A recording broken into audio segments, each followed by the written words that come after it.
Hello, Honkers fans. Welcome to Meet the Honkers, episode 7. I am Justin Velazquez, and I am thrilled to welcome Honkers pitcher Frank Craska onto the show. What's going on, man?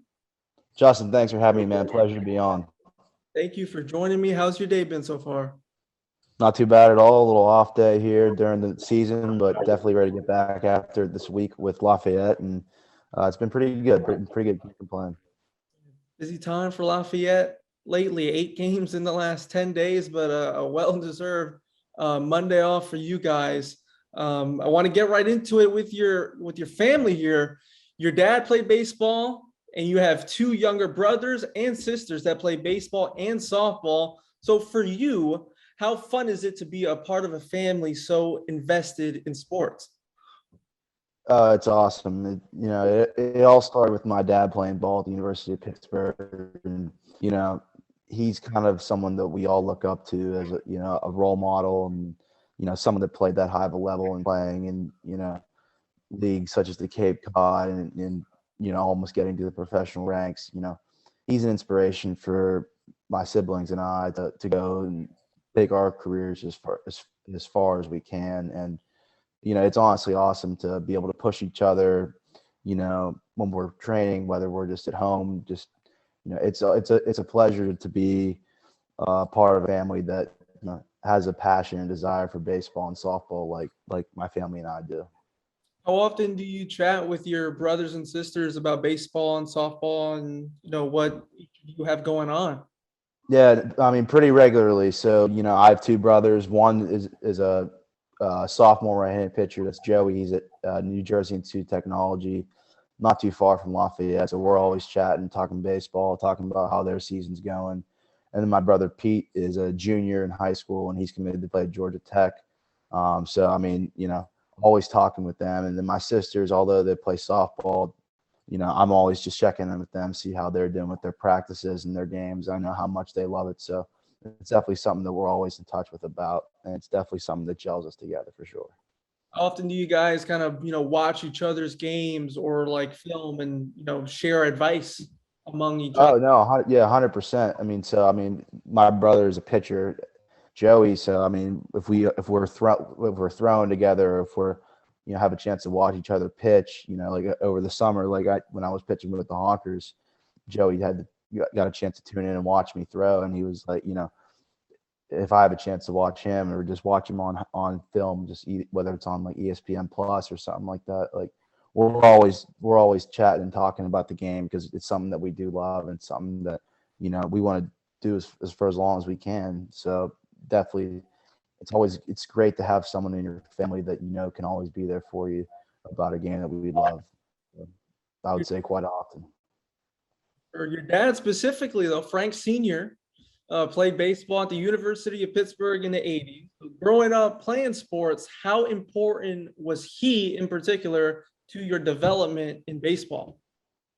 He was huge. I mean, I would say since age 4, he knew that he wanted to teach us how to play the game and how to play the game the right way. And, not only just teaching us, developing how to play, we went to countless Pirates games growing up, watching the Pirates play. That's just kind of how we developed a passion for the game growing up. And, my dad, if it wasn't for my dad, I wouldn't even be here today as far as a player development standpoint goes, but just for how he's raised me today. And he's been massively influential in my life, and I can't thank him enough for that. What's your earliest memory at a Pirates game? Oh, my earliest memory is probably when I was 4 or 5 years old. We were out in left field, and my dad actually caught a home run ball, and it dented one of his ring fingers. The ball was hit so hard, but he caught it with his bare hand, and that was probably my first memory. But we were always out in left field, rooting on the Buccos, and they weren't very good, but that was how we just loved going to those games, and that's how we learned, and that's how we grew, and growing up, and that just was a big part of my young life was going to games. You guys kind of like on the first row in left field because that wall right there is low at PNC Park, right? Yeah, it's a low wall. We were actually standing out in the concourse area with there's a bomb that was hit by the guy.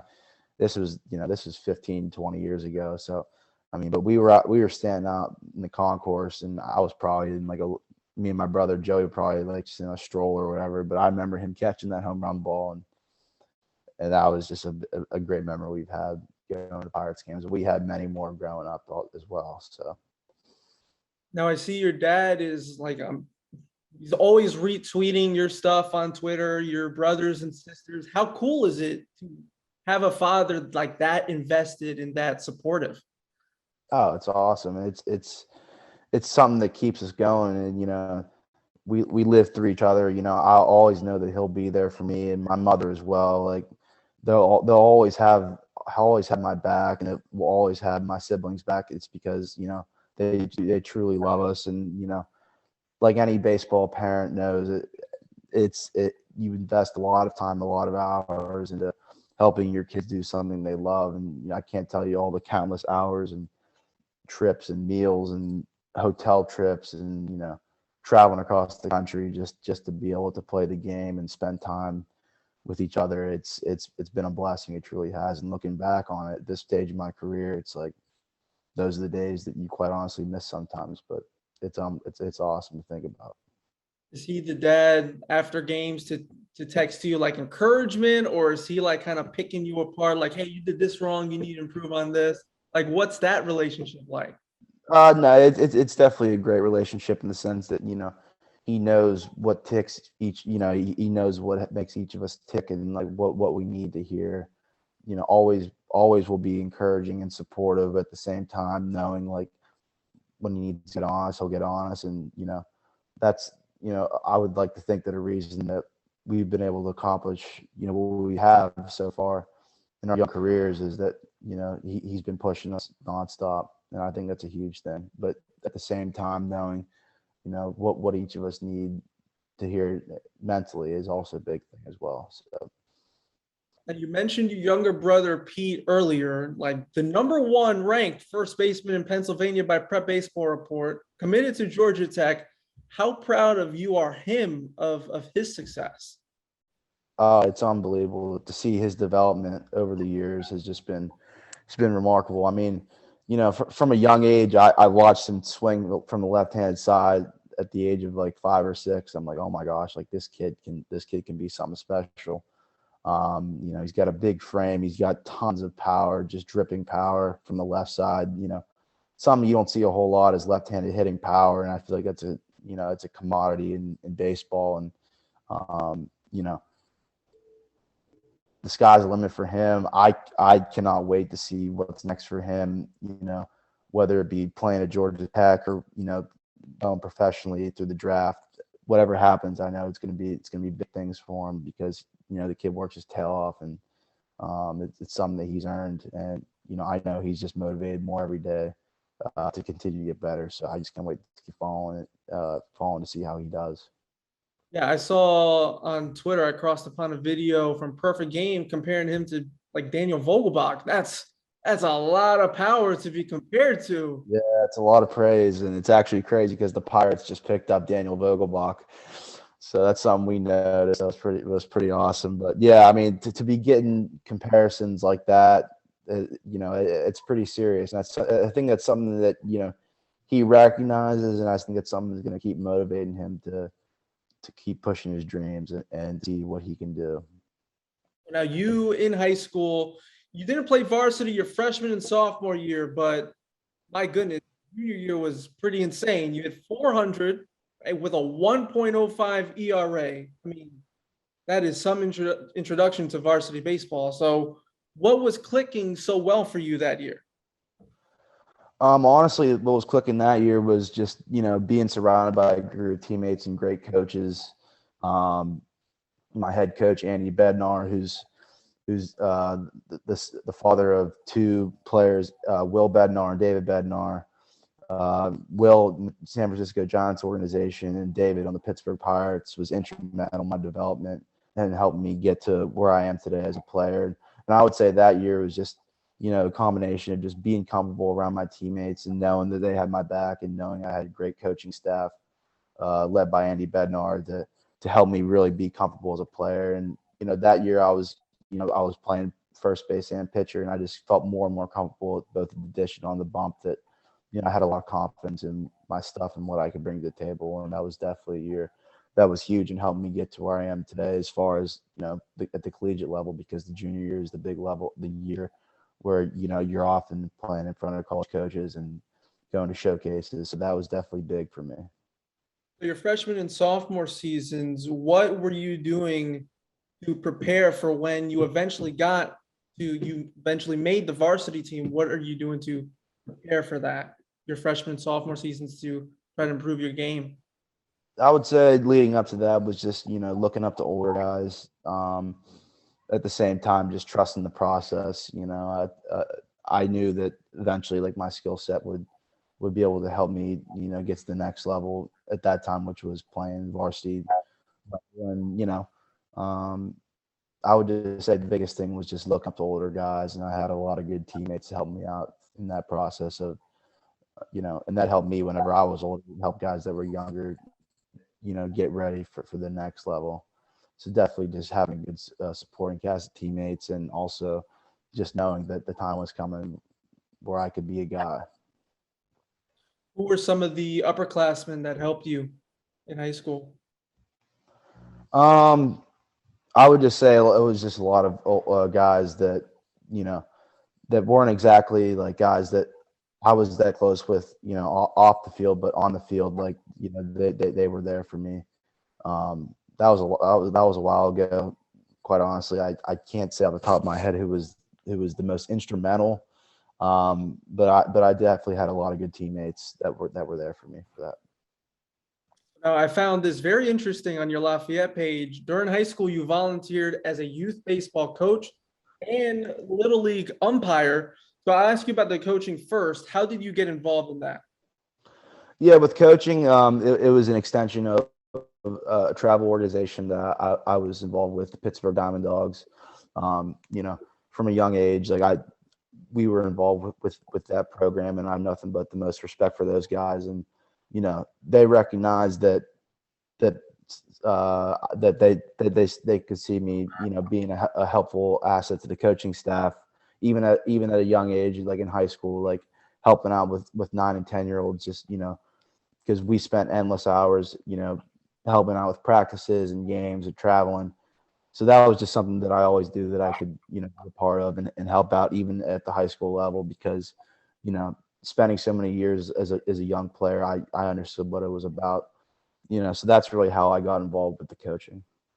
You mentioned how upperclassmen in high school led you to helping, some of the, when you were an upperclassman in high school, helping some of the younger players, and now you're getting into coaching in high school. So how important is it to you to kind of seek out maybe a player that's struggling, or, is trying to improve, seeking him out and trying to help them improve their game? Yeah, it's huge, and I think it's something that, good senior leadership and good upperclassmen leadership on any team. That's what you're looking for. When you see a young guy coming up through the ranks, and you may notice that, like, they have tons of stuff and tons of potential, but maybe just something's not clicking for them. Maybe something's just not going their way, and it just positive reinforcement and saying, "Listen, we're going to need you down the road. We're going to need you to be a guy for us, and we got the utmost confidence in you, and that you're going to get through, any situation you may be going through." So I would definitely say, leadership is a big quality asset for any team, whether it's, it's in youth sports, it's in high school, it's at the collegiate level, it's in the pros. It's huge. And I just think being able to be there for guys when they need is huge. You being a pitcher, is that kind of like, just watching uh, another pitcher's bullpen, kind of seeing some things about their mechanics, giving them advice like that as well? Yeah, I would say, it's definitely, you definitely want to see what a pitcher has going on as far as their delivery and their makeup, but at the same time, just talking to them about the mental aspect of the game. I think that's the biggest thing, because, something that I realized over the years is that pitching, it's so much about what's going on upstairs. You could have all the stuff in the world. You can throw 95, you can have a wipeout slider, but the thing is, mentally, you have to be able to know what situation you're in, know how to throw a pitch with conviction, what situation you want to throw it in. it's not easy. It's complicated. So sometimes just trying to understand what's going through a guy's head when they're pitching is also, something that can help them a lot more even than just watching the delivery or the mechanics. How has your mentality maybe developed throughout the years in baseball? It could be even like outside of baseball and just life, because mental health is such an important thing, right? So how has your kind of mental health or mentality changed as you are now in college? Yeah, no, it's huge. And I would say like the last couple of years, like with the pandemic and everything that's gone on, everyone has gone through ups and downs, highs and low points. I think just the biggest mentality is just staying even keel, not getting too high and too low. And I think that's a thing that's also big as a pitcher, because there's going to be ups and downs. If you're coming out of the bullpen, you have to have a short memory. You have to know, another thing that's been big is just learning from your past outings and not letting it carry over. You learn from it, what you have to correct, or maybe what you did well and carry it in the next time, but you don't let that last outing, be in your head on the next time you step on the mound. It's all about having a short memory. And yeah, from a mental standpoint, it's just about not letting things carry on and get to you, and just knowing that the next day is a new opportunity to get after it. So I want to go back to your junior season. You mentioned how that was such a big year in terms of, pitching in front of college scouts. So did your recruitment kind of ramp up after that huge year you had? Yeah, I was definitely ramped up after the year that I had. Going into the summer, I had definitely been in contact with some coaches at the collegiate level, including Lafayette. And, I knew that summer was going to be a big summer because I was able to build off of the success that I had in the high school season. And, I would say typically, like I said earlier, the junior summer is a big deal as far as getting in front of coaches. And at least at the Patriot League level, it's a big year because you're a year away from, signing day and getting in front and getting the opportunities that you need to get in front of coaches to get exposed, for exposure.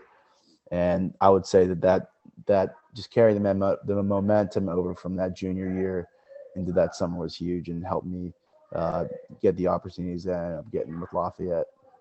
What stood out about Lafayette to you? What stood out about Lafayette was not only the great academic reputation, but the chance to compete at Division I level in the Patriot League Conference. Additionally, just having some personal connections with the school, like I mentioned earlier. Andy Bednar, who's my high school coach, his son David pitched at Lafayette, and had nothing but great things to say about Lafayette. The coaching staff was top notch from day one, and I knew right away that Lafayette was going to be pretty high up on my list, and I was glad that I decided to be a letter, and that I still am. What was it like that day? Did you get to Lafayette? Did I get to visit Lafayette? Is that what you asked? Yeah. No, I got to visit Lafayette. I believe it was August of 2018, right before my senior year of high school. Got to visit Lafayette. A couple weeks passed, ended up committing, and then had my official visit that fall. It was exciting. It kind of, I think a big deal is whenever you're looking at schools and when you want to decide where you want to play at the next level, you got to know that it's a fit. You got to step on campus. You got to know your surroundings. You got to know, you got to be comfortable with the coaching staff. You got to know that this is going to be somewhere you're for the next 4 years of your life. And I definitely would say that the visiting experience that I had at Lafayette was instrumental in helping me decide that I wanted to be here. So what was that day like? The day you commit, right? What was that like? How did you celebrate? I mean, the day that I committed, it's pretty simple. Simply just gave the head coach at the time, Joe Kinney, a call and said, "Coach, want to thank you for the opportunity. Really excited. Going to be committing to Lafayette." And then, basically at the same time, just being thankful to celebrate with family and friends and thanking the people that helped me get to that point along the way was big. That just taking it all in was honestly just pretty surreal.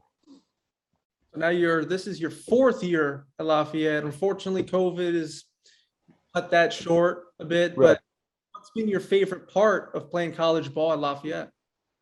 My favorite part of playing college ball at Lafayette is honestly just been getting to know my teammates on and off the field, formed a ton of great relationships, you know, through my time here. And I think that's something that's big about the school, is that you'll have connections, you know, not only in your 4 years, but after your life for whatever you decide to do. And, you know, I would say just the bonds and memories that I've formed with my teammates has been my most enjoyable time, is my most enjoyable memory. And at the same time, we have more memories to come. You know, last year we were on the cusp of getting to the Patriot League championship, and right now that opportunity and that goal is still right in front of us here, coming up this week. So, you know, at the same time, like, everything that we want to accomplish is still right in front of us, and, you know, looking forward to making more memories coming up here these next few months. Anything you're working on, just you as a pitcher, anything you're working on to improve your game? I would just say just staying in the moment and just knowing and believing in my stuff. You know, as a relief pitcher, you know, you're going to get opportunities day in and day out, and just honestly just staying ready and just believing in your stuff. Because I know that I have good stuff, and I know that I can get out to this level. And I just think staying even keeled and not letting the ups and downs get to you is a big thing. The last year, you weren't with the Honkers too long. I think you pitched like 6 1/3 innings, just like a few appearances. But what was the experience like last year with Rochester? Yeah, no, last year with Rochester was awesome. So, you know, leading up to being in Rochester, I was pitching in the Cal Ripken League with the DC Grays, and I got a text from a GM from the DC Grays, Chris Barrett, said, "Hey, Rochester's looking for an arm the last couple weeks of the season." And I said, "That sounds like an awesome opportunity experience to be able to go do." And I was all over it. And, you know, I got to Rochester for a couple weeks. Was with a great host family. Was welcomed with open arms. You know, the ballpark atmosphere is tremendous in the Northwoods.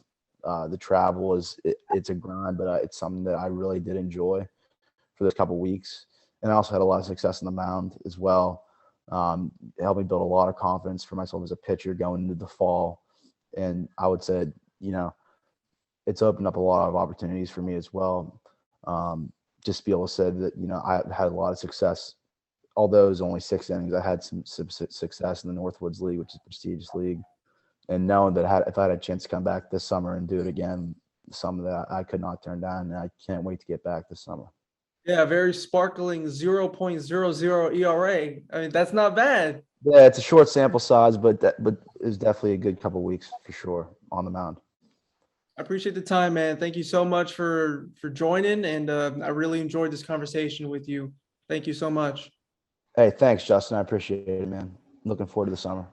Thank you, Honkers fans, for watching Meet the Honkers episode 7. You can watch every episode right here on the Rochester Honkers YouTube channel every Friday at noon Central, and I'll see you for the next one.